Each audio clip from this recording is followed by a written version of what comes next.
Hello friends, this is my rocket. I am going to launch it. So, before that, let me explain all the parts of the rocket. Fins, load and cone nose. The fins are used to control the rocket. The load should be on top of the rocket. Why the rocket has a cone top?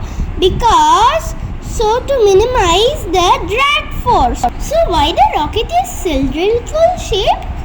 Because cylindrical shape is very stronger than any other shape. This is the thrust, which is the force used to launch. It will come here, come directly up, and push the rocket up. So friends, are you ready to launch? So the bottle is connected with the pipe and the rocket is on top. Now 3, 2, 1. Whoa! It hit on my arm. So let's do it again. 3, 2, 1. Woo! Now another try. Now woo! Whoa, that was high. Look at that.